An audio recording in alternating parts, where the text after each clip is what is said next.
जब ये हमारा कोरोना का टाइम था तो उसमें बहुत मुझे कहते थे कि मुझे, क्योंकि उन्होंने पूरी जीवन उनको घर पे बैठने की कभी भी आदत नहीं थी, हमेशा ट्रैवलिंग, हमेशा बाहर जाते थे, तो कोरोना टाइम में बंद हो जाते थे।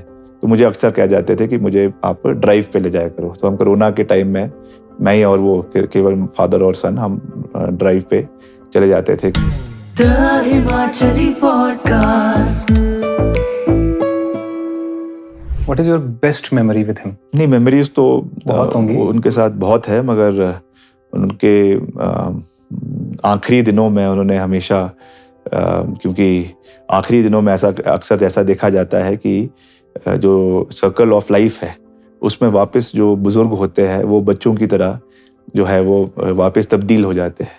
तो जब उनके आखिरी जो दिन थे उसमें वो बिल्कुल जो उनका एक अपना इनोसेंस जो मन का होता है, क्योंकि वैसे तो जब वो सीएम थे और वो थे तो बड़े स्ट्रिक्ट स्वभाव के थे, पर वो जब आखिरी के दिनों में काफ़ी एक जो है उनके अंदर एक बच्चा जो था उनके अंदर का वो निकल कर आया। तो उसमें कई उन्होंने इनोसेंट बातें करी, कई हमसे ऐसी व्यवहार किया जो जीवन में कभी नहीं किया। तो बड़े इमोशनल मोमेंट्स थे, टचिंग मोमेंट्स थे। कुछ शेयर तो उस तरीके से हमने किया, उस तरीके से उसको देखा। एक बारी जब ये हमारा कोरोना का टाइम था तो उसमें बहुत मुझे कहते थे कि मुझे, क्योंकि उन्होंने पूरी जीवन उनको घर पे बैठने की कभी भी आदत नहीं थी, हमेशा ट्रैवलिंग, हमेशा बाहर जाते थे, तो कोरोना टाइम में बंद हो जाते थे। तो मुझे अक्सर कह जाते थे कि मुझे आप ड्राइव पे ले जाया करो। तो हम कोरोना के टाइम में मैं ही और वो केवल फादर और सन हम ड्राइव पे चले जाते थे, कभी शिमला के इस साइड, कभी उस साइड, और कभी उनको कुछ खाने का मन करता था तो कहीं चाट पापड़ी खाने का मन करता था तो उनके लिए वो मंगाते थे। क्या नीचे हमारा